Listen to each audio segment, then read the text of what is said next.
အားလုံးမင်္ဂလာပါဒီနေ့ကတော့ Entray smartphone ဈေးကွက်ထဲကိုအသစ်ဝင်ရောက်လာတဲ့ Infinix Hot 30 Play လေးကို unboxing လုပ်ပြီးအတူတူကြည့်မှာဖြစ်ပါတယ် Infinix Hot 30 Play ပါ RAM 8128GB version ကို 3,600,000 ဝန်းကျင်နဲ့ဝယ်ယူရရှိနိုင်မှာပါ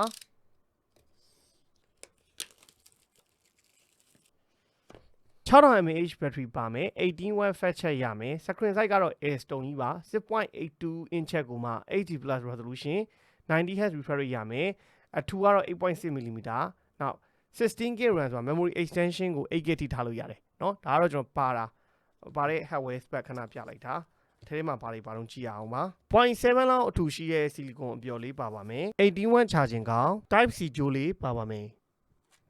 ကျွန်တော် Infinix Hot 30 Play လေးရဲ့back cover design အသားနာပါနောက်ကကျွန်တော် plastic frame plastic back ကိုသုံးထားတာမှန်ပေမဲ့ပြေးထားတဲ့ texture design အသားနာတွေကကျွန်တော်တို့တော်လှတာကိုတွေ့ရတယ် Entray smartphone တစ်လုံးအနေနဲ့ဆိုရင်နောက်ကဒါ glass back ပုံစံမျိုးလေးလုပ်ပြီးထားတယ်ပေါ့ဒါပေမဲ့ glossy finish ဖြစ်တဲ့အတွက်ကတော့ဒီကျွန်တော်လက်ရာတွေကတော့ထင်နိုင်တယ်ဒီမှာကျွန်တော် Infinix logo လေးကိုတွေ့ရမယ်ပေါ့shade တွေကတော့ဒီမှာကျွန်တော်တို့မီးရောင်ချောင်းမြင်ရမလားဆိုတော့နောက်မှာ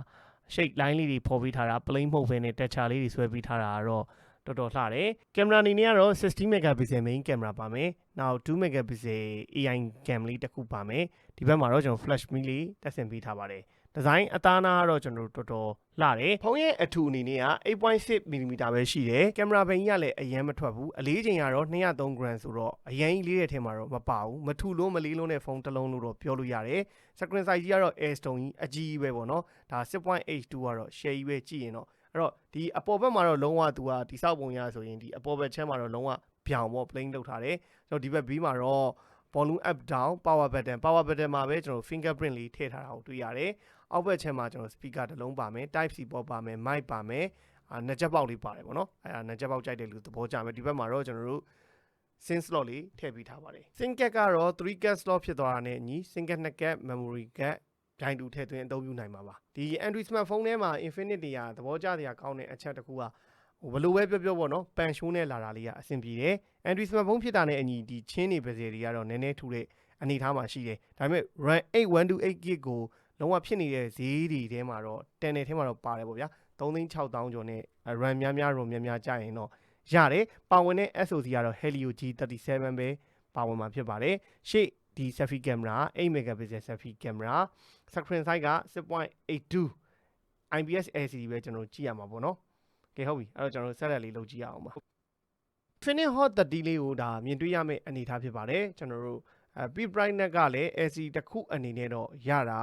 အဆင်ပြေသုံးလို့ရတဲ့အနေထားမှာရှိရပေါ့ LCD ရဲ့ထုံးစံတိုင်းတော့နည်းနည်းတော့ကျွန်တော်တို့ဒီနေအောင်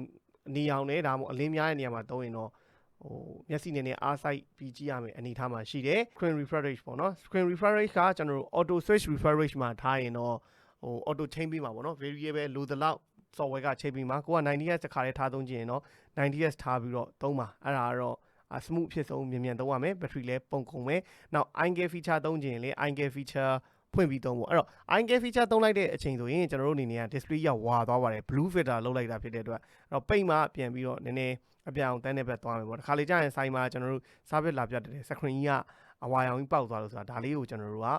ဖွင့်ပိတ်လုပ်လိုက်လို့ဖြစ်ပါတယ် Infinix Hot 30 Play ရဲ့ပါတဲ့ hardware spec တွေကိုဒီမှာကြည့်လို့ရတယ်ပေါ့နော် Android version ဆိုရင်13နဲ့သုံးရမယ် CPU က Helio G37 ပေါ့နောက် selfie camera 8 megapixel main camera 16 megapixel ကျူတဲ့ camera ပါမယ်ဒါဒီမဲ့ကျွန်တော်တို့ RAM 8GB ကိုမှ memory extension 8GB ထည့်ရတာဖြစ်တဲ့အတွက်ဒါ RAM 16GB အနေနဲ့သုံးလို့ရမယ်ပါတော့ physical RAM အနေနဲ့ 8GB ပဲပါတယ် virtual RAM 8GB တိုးလို့ရတယ်ပေါ့ ROM ကတော့ကျွန်တော်တို့ 128GB battery 6000 mAh ပေါ့ဒီကောင်ရဲ့အမိုက်ဆုံးချက်ကတော့6000 mAh battery ကြီးပါလာတာကတော့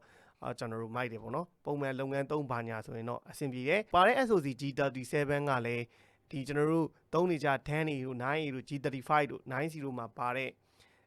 ဒီ performance လောက်ပဲ Power VR G8320 ပဲသုံးတာဖြစ်တဲ့အတွက် gain အတွက်ကတော့အဆင်ပြေချင်မှပြေလိမ့်မယ်ဒါပေမဲ့ကျွန်တော်တို့ daily usage သုံးဖို့အတွက်ကတော့ကောင်းကောင်း support လုပ်နိုင်တဲ့ SoC တစ်ခုအဖြစ်နဲ့တော့ရှိသေးတယ်နောက်ဒီကောင်တွေက Infinix တွေကကျွန်တော်တို့ဘာလို့ဒီလုပ်ငန်းသုံးအတွက်ကျွန်တော်တို့ညွှန်းလဲဟိဆိုရင်ဒီကောင်က battery 6000 mAh ကိုဒီလိုမျိုး call recording ဘာညာလဲပါတယ်ဗျာအဲ့လို call recording ပါတဲ့အချိန်မှာအတန်ဖမ်းနေပါသည်လို့လည်းမအော်ဘူးအဲ့ဒါကတော့ဒီကောင်ရဲ့အားသာချက် Google service ဘာညာကလည်း တခါတည်းပါပြီးသုံးအဆင်ပြေတယ်ပေါ့နော်အဲ့တော့ပါတဲ့ကင်မရာတွေတော့ကျွန်တော်တို့နည်းနည်းလေးစမ်းကြည့်အောင်ပေါ့နော်အရင်ဆုံးအနေနဲ့ကကျွန်တော်တို့ဒီမှာပါတဲ့ feature တွေပေါ့ကျွန်တော် slow motion ပါမယ် video ပါမယ် AI cam ပါမယ် beauty move ပါမယ် portrait ပါမယ် ear shot ပါမယ် panorama ပါမယ် time lapse ပါမယ် document ပါမယ်ပေါ့အဲ့တော့ဗီဒီယိုကတော့ကျွန်တော်တို့ 1080p ပေါ့နော် Full HD ပဲရိုက်လို့ရမှာပါ selfie မှာဆိုလဲ Full HD 30 fps ရိုက်လို့ရမယ်ပေါ့နော်ကဲအဲ့တော့ကျွန်တော်တို့ AI cam လေးနဲ့ဓာတ်ပုံတချို့အနည်းငယ်ရိုက်တဲ့ sample ပုံလေးတွေထည့်ပေးလိုက်ပါမယ် studio ထဲမှာရိုက်လို့ရတဲ့ပုံရိပ်အချို့ကိုလည်းတင်ပေးလိုက်တယ်တော်တော်အဆင်ပြေတဲ့အနေအထားမှာရှိတယ်ဒီဈေးဝန်းကျင်ဖုန်းတွေမှာများသောအားဖြင့်ရိုက်လိုက်ရင်ဒီပုံရိပ်တွေကိုထွက်တဲ့နေရာမှာ color production တွေကဖြူဖက်ဖြူရောကြီးဖြစ်တယ်ဆိုတဲ့အနေအထားမှာမရှိဘဲနဲ့အရောင် color saturation တွေကရတဲ့ရထိုက်တဲ့ဒီဈေးဝန်းကျင်ဖုန်းတွေထဲမှာအဆင်ပြေတဲ့အထက်မှာပါတယ်ပါဝင်တဲ့8 megapixel selfie camera ကလည်းဒီဈေးဝန်းကျင်ဖုန်းတွေထဲမှာတော်တော်အဆင်ပြေပြေနဲ့ selfie ပုံတွေကိုရိုက်လို့ရတာတွေ့ရတယ်ဒါတော့ကျွန်တော်တို့ studio ခန်းထဲမှာဆန်တဲ့ result ဖြစ်ပါတယ်ဒါကျွန်တော် Infinix Hot 30 Play မှာမြင်ရမယ့်ရုပ်ထွက်အနေထားပါ brightness ကတော့ဒါကျွန်တော်တို့ LCD တစ်ခုအနေနဲ့တော့ဒီဈေးဝန်းကျင် LCD အနေနဲ့တော့အဆင်ပြေတဲ့အနေအထားမှာရှိတယ် brightness လည်းမဆိုးဘူးပေါ့နော် viewing angle လည်းဒီမှာကြည့်လိုက်ပါတော့ကျွန်တော်ရာသန်းလောက်ရပါတယ်เนาะတချို့ဆိုရင်ဒီလောက်စောင်းလိုက်ပြီးဆိုရင်ဒီ LCD ကမမြင်ရဘူးနည်းနည်းလေးအဖြစ်ပြောစရာရှိရင်ဘာရှိလဲပြဿနာရှာစရာရှိရင်တော့end user တွေကတော့ပုံမြင်ချင်မှမြင်လိမ့်မယ်ဒီ 720p HD resolution ဖြစ်တာနဲ့အညီတေချာကတ်ကြည့်ရင်တော့ကျွန်တော်ရုပ်ထွက်ပါညာနည်းနည်းလေးပြုတ်ထတာတော့ရှိကောင်းရှိနိုင်တယ်ဒါပေမဲ့မသိတာပါဘူးကျွန်တော်တို့ကဒီ resolution ကောင်းတဲ့ဟာတွေကြည့်နေကြလူမှသိတယ်ပုံမှန် end user ကတော့မသိတာဘူးဒါကျွန်တော်တို့အလင်းက short ပေးတဲ့ဟိဆိုတာအယောင်တွေကိုဖမ်းတဲ့အခါမှာကင်မရာနဲ့ဖမ်းတဲ့အခါမှာဘယ်လိုပြောအောင်လင်းနေအယောင်ကောင်းကောင်းမဖမ်းနိုင်လို့အယောင်လေး brightness လေး short ပေးတာပါ LCD တစ်လုံးဒီဈေးဝန်းကျင်အနေနဲ့ကတော့တော်တော်အဆင်ပြေတဲ့အထဲမှာပါပါတယ်သူ color တွေကဒီ RGB color တွေပြတဲ့အနေအထားပေါ့နော် red green blue အကုန်လုံးပြတဲ့နေရာမှာရှိတိုက်တဲ့ color production လေး saturation လေးရတယ်ပေါ့နော်တချို့ဒီဈေးဝန်းကျင်မှာဆိုနည်းနည်းဒီ color တွေကဖြူဖက်ဖြူရော်ကြီးဖြစ်သွားတာပေါ့နော်အနီရောင်ဖွဖွေးကြီးတွေဝါရောင်ဖွဖွေးကြီးတွေဖြစ်သွားပြီးတော့ saturation မရှိတဲ့ဘက်ကိုသွားတာပေါ့နော်ဒီကောင်လေးတော့မစိုးပါဘူးကြည့်ကြည့်လိုက်ပါ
နော်ဒီလောက်ဆိုတော့သူ့ရဲ့ရုပ်ထွက်အနေထားကိုအားလုံးမြင်ခဲ့ပြီထင်ပါတယ်ဒီ Entray smartphone ဈေးထဲမှာဒီဈေးတန်းထဲမှာတော့သူ့ LCD ကတော်တော်အဆင်ပြေတဲ့ကောင်းတယ်ဆိုတဲ့အထက်မှာပြောလို့ရပါတယ်အတန်ကတော့ကျွန်တော်မြင်တဲ့အတိုင်းဒီ Entray smartphone တွေဆိုတာလာပြီဟဲ့ဆိုရင်ဒီလို speaker တစ်လုံးနဲ့လာတာပေါ့နော်ကျူတဲ့ speaker တော့ရမှာမဟုတ်ဘူး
တော့သူ့ရဲ့